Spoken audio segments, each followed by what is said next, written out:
दोस्तों आपका स्वागत है आपके अपने ही चैनल नेहा क्लासेस में।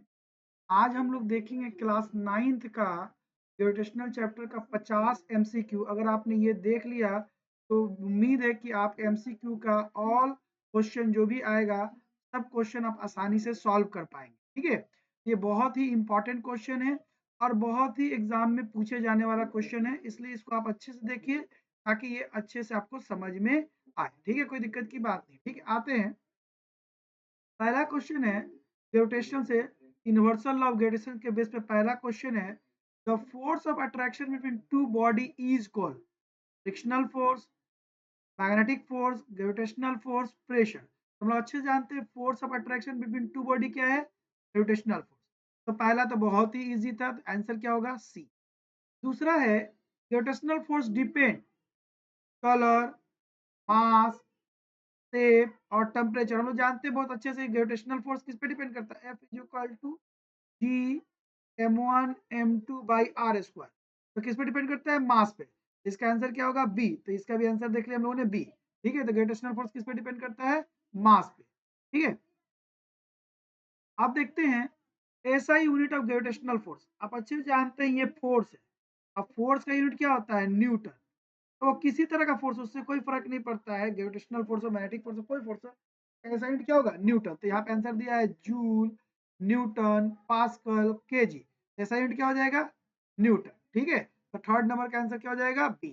ठीक है, आते हैं वैल्यू ऑफ जी। जैसे हम लोग जानते हैं कि जी का वैल्यू हम लोग कैसे निकालते हैं, F is equal to G m1 m2 by R square. तो G is equal to F R square divided by m1 m2। F का ऐसा यूनिट होता है न्यूटन, आर स्क्वायर का होगा मीटर स्क्वायर और इसका हो जाएगा केजी इंटू केजी। ये हो जाएगा न्यूटन पर केजी स्क्वायर मीटर स्क्वायर। तो यहाँ पे देखिए यही तो आ रहा है, न्यूटन केजी पर मीटर स्क्वायर। तो इसका वैल्यू अगर 6.67 इन 10⁻11 इसका वैल्यू हो जाएगा। ये कोई दिक्कत की बात नहीं। तो ये आ गया जी का वैल्यू। ठीक है, कोई बात नहीं, ये आ गया जी का वैल्यू।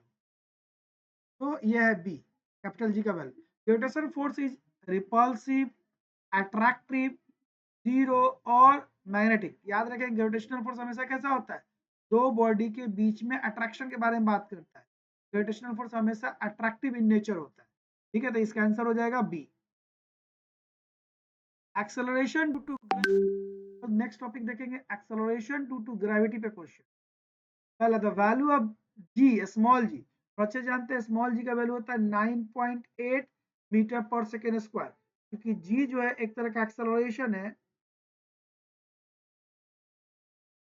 और एक्सेलरेशन का ऐसा यूनिट क्या होता है, मीटर पर सेकेंड स्क्वायर। ठीक है, अच्छा, अगर हम लोग देखें तो जी, जी का मैक्सिमम वैल्यू क्या है, तो हम लोग जानते हैं जी का मैक्सिमम वैल्यू पोल पे होता है, यानी अर्थ के पोल पे जी का सबसे मैक्सिमम वैल्यू होता है।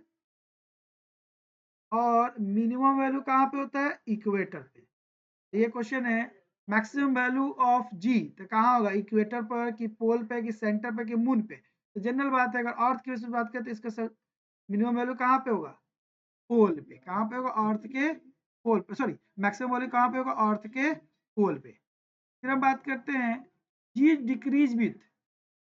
अच्छे से जानते हैं कि जी का वैल्यू किस पे डिक्रीज करेगा, मास पे करेगा, हाइट पे करेगा, टाइम पे करेगा कि एरिया पे। तो हम लोगों ने पढ़ा था, जब हम लोगों ने, मैंने आपको वो टॉपिक पढ़ाया था और तो उसमें मैंने दिखाया था कि जी का वैल्यू किस पे डिपेंड करता है, हाइट पे। तो ये जी का वैल्यू हाइट की से डिक्रीज करेगा। ठीक है, यूनिट ऑफ जी अभी मैंने दिखाया, यूनिट ऑफ जी क्या हो जाएगा, मीटर पर सेकेंड, मीटर पर सेकेंड स्क्वायर, न्यूटन के जी। मैंने अभी बताया कि जी एक तरह का एक्सेलरेशन है, एक्सेलरेशन है। और एक्सेलरेशन का यूनिट क्या होता है, मीटर पर सेकेंड स्क्वायर। जी का भी हो जाएगा मीटर पर सेकेंड स्क्वायर। ठीक है, तो ये हो गया जी का value. When object free falling acceleration, जब भी कोई ऑब्जेक्ट फ्री फॉल जाएगा तो एक्सेलरेशन क्या होगा, जीरो होगा, जी होगा, वन होगा, इन्फिनिटी होगा। तो हम अच्छे जानते हैं कोई बॉडी जब फ्री फॉल होगा तो उसके बाद एक्सेलरेशन क्या होगा, जी के बराबर होगा। अब आते हैं मास और वेट पर क्वेश्चन, मास और weight. Mass is measure by spring balance, beam balance, thermometer, barometer. Thermometer barometer तो ऐसा ही नहीं होगा। अब स्प्रिंग बैलेंस और बीम बैलेंस में डिफरेंस है, तो हम लोग याद रखेंगे कि हम लोग का मास जो मेजर किया जाता है वो बीम बैलेंस पे मेजर किया जाता था। मास किस पे मेजर किया जाता है? Beam balance. तो आंसर क्या हो गया? B. Weight is measure beam balance in spring balance scale meter. तो ये तो दोनों गड़बड़ है, स्केल भी नहीं होगा, मीटर भी नहीं होगा। तब ये तो स्प्रिंग है या तो बीम बैलेंस। तभी हम लोगों ने देखा कि बीम बैलेंस पे तो मास मेजर किया जाता है, तो स्प्रिंग बैलेंस पे क्या मेजर किया जाएगा? आपका वेट। तो आंसर बी इसका सही होगा। ठीक है, कोई दिक्कत की बात नहीं है। वेट, वेट किसके बराबर होता है? तो अभी हम लोगों ने देखा था W इक्वल टू, है ना, mg, mass into acceleration due to gravity. तो वेट m बाई जी के बराबर नहीं हो, गलत है। g बाई m के बराबर नहीं हो, गलत है। g प्लस m नहीं हो, गलत है। तो कौन आंसर हो गया? mg के बराबर हो गया। कोई दिक्कत की बात नहीं। Mass remain same everywhere, different, zero, double. हम लोग जानते हैं कि मास कहीं भी चेंज नहीं होता है, तो मास सेम होगा एवरीवेयर।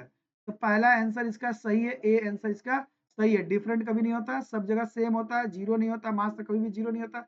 डबल तो होगा नहीं। वेट ऑन मून, हमने पढ़ा था ना कि मून पे किसी भी बॉडी का वेट घटता है कितना? 1/6 वेट ऑफ अर्थ। तो क्या होगा? सेम गलत है, डबल गलत है, जीरो गलत है। तो आंसर क्या होगा? 1/6। तो सी इसका आंसर। कोई दिक्कत की बात नहीं। फ्री फॉल और मोशन, तो फ्री फॉल मोशन पर next topic free fall. Free fall means falling in air, falling due to gravity only, falling slowly, jumping. तो मैंने बताया था कि फ्री फॉल का मतलब ही होता है falling in air, sorry falling in gravity only, gravity के इफेक्ट से जो फॉल करता है। आंसर वी सही होगा। If F is equal U equal to zero at rest moving flying roast.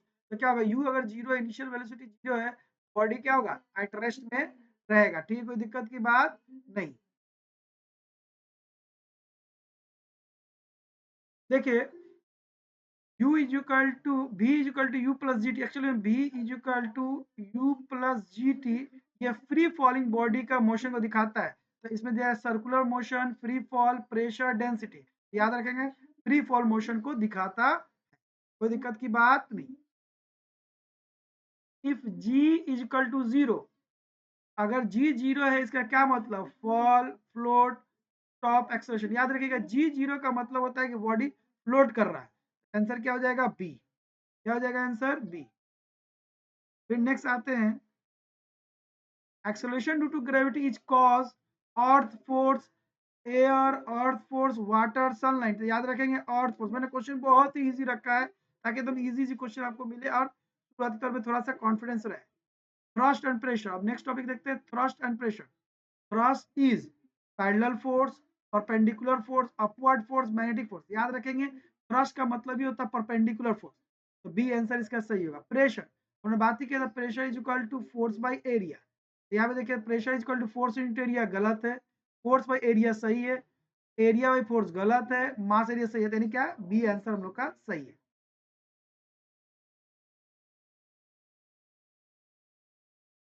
SI unit of pressure, pressure का SI unit क्या है? तो हम लोगों ने बात किया था कि प्रेशर इज इक्वल टू होता है force by area, Newton area, force का न्यूटन, एरिया का मीटर स्क्वायर, और इसी को हम लोग कहते हैं pascal.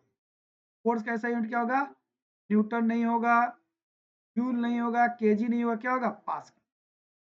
Pressure increase when area increase, नहीं, हम लोग जानते हैं pressure is equal to force by area. अगर एरिया बढ़ेगा तो प्रेशर घटेगा, एरिया घटेगा तो प्रेशर बढ़ेगा। तो पहला गलत है, एरिया बढ़ने से प्रेशर बढ़ेगा नहीं, सेम रहने से कोई इफेक्ट नहीं पड़ेगा, जीरो होने से कोई इफेक्ट पड़ेगा। तो क्या होगा? डिक्रीज करेगा। जब एरिया बढ़ेगा तो यह डिक्रीज करेगा। कोई दिक्कत की बात नहीं। कैमल जो होते हैं, ऊंट होते हैं, उनके ब्रॉड पैर होते हैं, इससे क्या होता है? फास्ट रन करता है, रिड्यूस प्रेशर करता है, इंक्रीज प्रेशर करता है, जंप करता है। अभी मैंने बताया pressure is equal to force by area. पर एरिया ज्यादा है उनका पैर का, तो प्रेशर क्या होगा? कम होगा। कैमल का बड़ा लेग होने, यानी फैला हुआ लेग होने की वजह से उसका प्रेशर कम हो जाता है। बायोन्सी, अब नेक्स्ट क्वेश्चन देखते हैं बायोन्सी पे। Buoyancy, upward force in liquid. हम लोग कह रहे हैं कि बायोन्सी क्या कहलाता है? अपवर्ड फोर्स इज लिक्विड में क्या करते हैं, फ्रिक्शन करते हैं, बायोन्स फोर्स करते हैं, मैग्नेटिक फोर्स करते हैं, थ्रस्ट करते हैं। अपवर्ड फोर्स इन लिक्विड को ही तो हम लोग कहते हैं बायोन्सी। ये आंसर हो जाएगा बी, बायोन्सी। कोई ऑब्जेक्ट फ्लोट कर रहा है, क्या कर रहा है, फ्लोट कर रहा है। कब फ्लोट करेगा, वेट जब बायोन से ज्यादा होगा, नहीं, वेट जब बायोन से ज्यादा होगा तो डूब जाएगा। वेट जीरो होगा तब भी कुछ नहीं होगा। Buoyance force is greater than weight होगा या इक्वल टू वेट होगा तो वो क्या करेगा, फ्लोट करेगा। तो सी सही है, डी डेंसिटी का मतलब कोई मतलब नहीं बनता। ठीक है, अभी इस क्वेश्चन के लिए iron ship float because heavy hollow magnetic light. याद रखेंगे, आयरन शिप फ्लो करता है चूंकि होलो है। ये इस तरह का होलो है जिसकी वजह से ये पानी ज्यादा डिस्प्लेस कर पाता है, अपने वेट से ज्यादा पानी डिस्प्लेस इसलिए फ्लो करता है। डेंसिटी हम लोगों ने बात किया था, डेंसिटी को रो से दिखाते हैं, मास बाई वॉल्यूम। तो देखिए, mass by mass into volume गलत है, वॉल्यूम बाई मास गलत है, मास प्लस वॉल्यूम गलत है, मास बाई वॉल्यूम इसका आंसर होगा। कोई दिक्कत की बात नहीं। यूनिट ऑफ डेंसिटी अभी मैंने बात किया, मास का यूनिट होता है केजी, वॉल्यूम का होता है मीटर क्यूब, इसका unit of density KG metre per metre cube. तो मीटर की ये गलत है, न्यूटन गलत है, पास्कल गलत है, पहला आंसर सही है। अब आते हैं next question, Archimedes principle. Archimedes principle related to motion, buoyancy, pressure, speed. हम लोग अच्छे जानते हैं आर्किमिडीज प्रिंसिपल जो होता है बायंसी, किसी लिक्विड में कोई चीज का वेट मास वेट कम होने के बारे में बात करता है, इसलिए इसका आंसर होगा बायोंसी। ठीक है, fluid displace equal mass of object, weight of the fluid, area, volume only. Weight of the fluid, equal weight fluid को डिस्प्लेस कर पाता है, मास को नहीं है, वॉल्यूम को नहीं, इक्वल वेट को ही डिस्प्लेस कर पाता है। ठीक है, कोई दिक्कत की बात नहीं।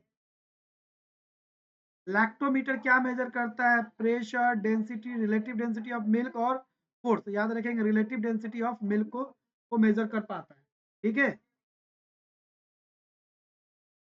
Mix important, if distance double force, अगर डिस्टेंस डबल होगा तो फोर्स 1/4 हो जाएगा, है ना।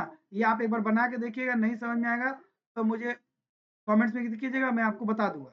If mass double the force, mass double होगा तो फोर्स भी डबल हो जाएगा। आप बना के देखिएगा, नहीं बनेगा तो मुझसे पूछिएगा, मैं आपको बता दूंगा, आपको ये करके दिखा दूंगा कमेंट्स में। जी ऑफ मून, मून पे जी क्या होता है, इसके वेट से कम होता है, 9.8 में 6 से डिवाइड होता है, तो ये वैल्यू हो जाएगा जी वाला। ठीक है, 37, question number 37, weight is a vector quantity. याद रखेंगे, वेट एक फोर्स है, अब फोर्स वेक्टर क्वांटिटी है, स्केलर क्वांटिटी नहीं है, वॉल्यूम नहीं है, एरिया नहीं है, तो वेट क्या है, वेक्टर क्वांटिटी है। सेंटर ऑफ जी, जी का वैल्यू सेंटर पे जो होता है हमेशा जीरो होता है। याद रखेंगे, 9.8 नहीं होता है, 1 नहीं होता है, इन्फिनिटिव नहीं होता है। जी का वैल्यू सेंटर पे क्या होता है, जीरो होता है, ये याद रखेंगे, अर्थ के सेंटर पर। Pressure in increase, pressure of liquid increase करता है जब हम लोग डेप्थ बढ़ाते हैं तो प्रेशर इंक्रीज करता है। हाइट से उसका कोई लेना देना नहीं है, मतलब डेप्थ मतलब ऊपर से देखते हैं, टाइम से उसका कोई लेना देना नहीं है, इससे लेना, हाइट पे नहीं, तो डेप्थ पे डिपेंड करता है। रिलेटिव डेंसिटी, रिलेटिव डेंसिटी दो डेंसिटी का रेशियो है, इसलिए इसका नो यूनिट, इसका कोई यूनिट नहीं होता है। यूनिट नहीं, यूनिट नहीं, ये सब नहीं, आंसर क्या हो जाएगा, बी इसका आंसर सही हो जाएगा। फिर आते हैं, very important, if mass 2 kg है तो वेट कितना होता है, W is equal to m into G. Mass है 2 kg, वेट है 10 मीटर पर सेकेंड स्क्वायर, आ जाएगा 20 न्यूटन। आंसर क्या हो जाएगा, B, 20 newton. Density, density of water कितना होता है, 1000 kg पर मीटर क्यूब। याद रखें, density of water 1000 kg per metre cube होता है। ठीक है, याद रखेंगे। जी इज कॉन्स्टेंट ओनली, और हम लोग जी का जी को भी बोलते ही है यूनिवर्सल कांस्टेंट। तो जी हर जगह कांस्टेंट होता है, सिर्फ अर्थ पे नहीं, सिर्फ मून पे नहीं, सिर्फ एयर में नहीं, यूनिवर्सल कांस्टेंट होता है, तो इसका आंसर हो जाएगा B. Force between two body increase, distance की करेंगे तो फोर्स घटेगा, मास इंक्रीज करेंगे तो बढ़ेगा, हाइट इंक्रीज करेंगे तो कोई फर्क नहीं पड़ेगा, एरिया इंक्रीज करेंगे तो कोई फर्क नहीं पड़ेगा। तो मास इंक्रीज करने पर फोर्स इंक्रीज होता है, तो आंसर बी सही होगा। जी, जी का भी मैंने यूनिट निकाल के ऊपर में दिखाया था, F is equal to G m1 m2 by r square। तो g is equal to f into r square, m1 into m2। f का न्यूटन, r स्क्वायर का मीटर स्क्वायर, इसका kg इंटू केजी स्क्वायर, आ जाएगा Newton metre square पर KG. ये हो जाएगा A answer इसका हो जाएगा, कोई दिक्कत की बात नहीं। Astronaut float weightless due to no gravity, free falling, no mass, air. क्योंकि फ्री फॉल कर रहा है इसलिए उसको कोई भी वेट दिखेगा नहीं। ऐसा यूनिट ऑफ मास, ऐसा यूनिट ऑफ मास क्या होता है, हम लोगों ने बात किया था अभी कि केजी होता है, सीजीएस इंटू ग्राम होता है। तो न्यूटन तो वेट का यूनिट होता है, ग्राम तो सीजीएस यूनिट होता है, जूल तो एनर्जी का यूनिट होता है। ऐसा यूनिट मास हो जाएगा केजी, कोई दिक्कत की बात नहीं। The earth attract due to, magnetism नहीं, प्रेशर नहीं, हीट नहीं, किसकी वजह से, ग्रेविटी की वजह से अट्रैक्ट करता है। तो बी इसका आंसर हो जाएगा। Object sink if density is less than water, equal to water, greater than water. याद रखेंगे, लेस देन वाटर रहेगा तो वो फ्लोट करेगा, इक्वल भी रहेगा तब भी फ्लोट करेगा, जीरो से कोई मतलब नहीं है। तो ग्रेटर देन वाटर रहेगा तो वो सिंक कर जाएगा। ठीक है, तो आंसर सी होगा। ठीक है, लास्ट क्वेश्चन, लास्ट क्वेश्चन हम लोग देखने की कोशिश कर रहे हैं। Universal gravitational law was given by, हमने अभी बात की कि न्यूटन साहब ने दिया था। ठीक है, गैलीलियो नहीं, आइंस्टीन नहीं, आर्किमिडीज नहीं, तो न्यूटन साहब ने दिया था। अगर आपको ये मेरा वीडियो अच्छा लगता है तो प्लीज चैनल को लाइक कीजिए, शेयर कीजिए, सब्सक्राइब कीजिए। और ये वीडियो देखने के लिए आपका धन्यवाद। आपका दिन शुभ हो। हमारा ऑफलाइन क्लास भी चलता है ना, वो इस जगह पे ऑफलाइन क्लास है, और ऑनलाइन क्लास के लिए आप यहाँ पे कांटेक्ट कर सकते हैं। आज आपका दिन शुभ हो। आपका धन्यवाद, वीडियो देखने के लिए शुक्रिया। ठीक है।